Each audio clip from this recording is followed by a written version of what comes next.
창세기 12장 7절부터 8절 말씀에 여호와께서 아브라함에게 나타나 이르시되 내가 이 땅을 내 자손에게 주리라 하신지라.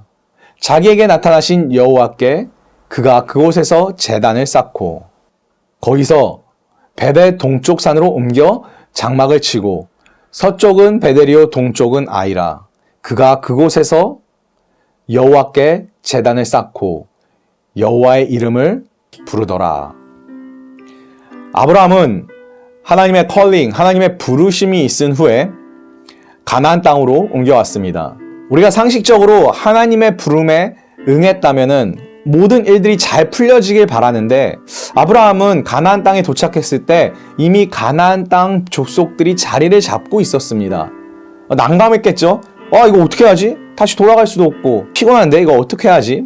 앞으로 갈 수도 없고 뒤로 갈 수도 없고 좌로 갈 수도 없고 우로 갈 수도 있고 아니지 아브라함이 좌우로 옮겼죠. 동쪽으로 갔으니까. 내 앞이 깜깜하고 어떻게 해야 할지 모를 때 아브라함은 무엇을 했습니까? 여호와께 제단을 쌓고 라는 말이 반복되어 있습니다. 제단을 쌓았다, 제사를 드렸다라는 것을 지금 우리 시대로 이야기하면요 예배라고 하는 사람들도 있고요 헌금이라고 하는 사람들도 있습니다. 무엇이 되었던 제단을 쌓는다는 것이 무엇인지 그 본질적인 의미를 우리가 알고 우리가 지금 예배를 드릴 때 우리가 헌금을 드릴 때 이 제사의 본질적인 의미를 담아 예배하고 헌금한다면은 하나님께서 기뻐 받으시지 않을까요? 제사는 무엇인가? 창조 당시 아담과 하와 때부터 내려오는 그 제사가 무엇이고 교리적으로 신학적으로 제사가 무엇인가를 여러분들에게 이야기하고 싶은 것이 아니라요 단순히 그냥 제사의 기본적인 의미가 무엇이냐? 이것은 바로 하나님을 기억하는 것입니다. 이스라엘 백성들은요 절기마다 때때마다 제사를 드렸습니다. 이것은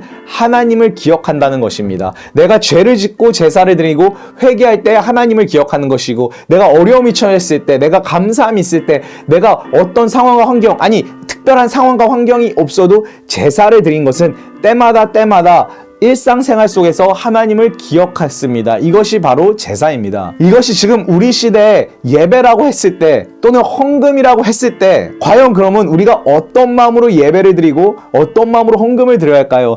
내가 하나님을 기억하는 마음으로 예배를 드려야 하는 것입니다. 여러분 어떻게 예배 드리고 계십니까? 예배가 어느 순간부터 매주 주일날 우리가 와서 앉아 있어야지만 되는 것, 우리가 꼭 드려야지 축복받는 것, 우리가 꼭 드려야지 안전한 약간 미신적인 또는 부적과 같은 내가 해야지만 내가 불이익 또는 불리한 일을 당하지 않는 그런 나를 위한 예배로 변질되지 않았습니까? 하나님을 기억하는 것이 아니라요 예배 나와서 내 안전을 위해 내 축복을 빌고 돌아가는 것이 예배가 되어버린 것은 아닌가요? 아브라함은 그가 가는 곳곳에서 제단을 쌓았습니다. 하나님과의 언약을 또는 하나님을 잊지 않기 위해 하나님을 기억하기 위해 가는 곳마다 그곳에서 하나님께 제단을 쌓은 것입니다. 여러분들이 살아가는 그 삶의 현장 속에서 그곳에서 제단을 쌓으시면 어떨까요? 여러분이 살아가는 가정 속에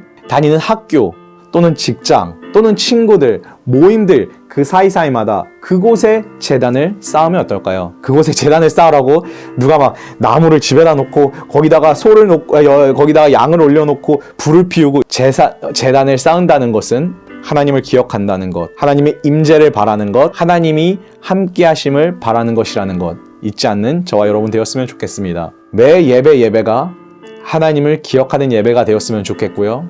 여러분이 살아가는 그 장소가 예배의 장소가 되었으면 좋겠습니다.